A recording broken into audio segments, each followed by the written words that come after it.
U zadnjih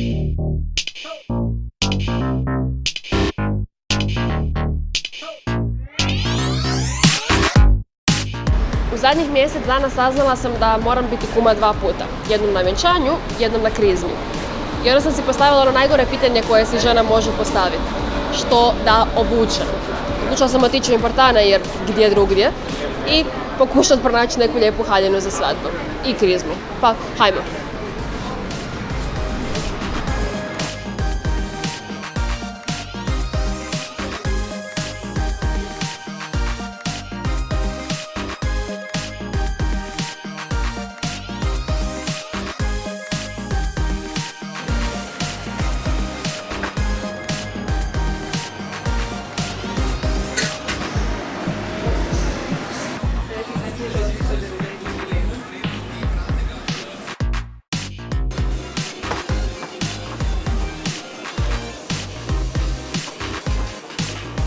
Mid-lane.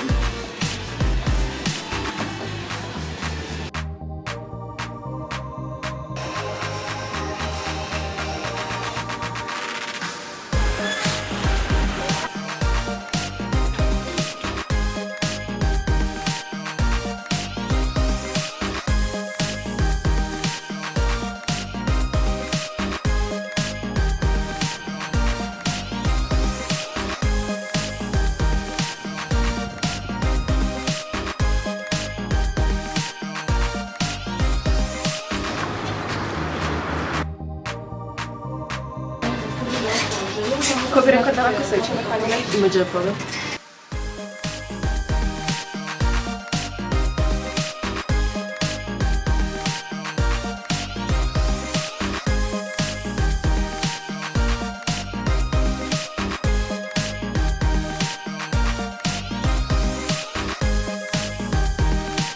Odlučila sam se vratiti drugi dan i ponovno probati pogledati sve haljine. Ne mogu odlučiti, su sve toliko super. Drugi put, možda nađem neku ipak doma.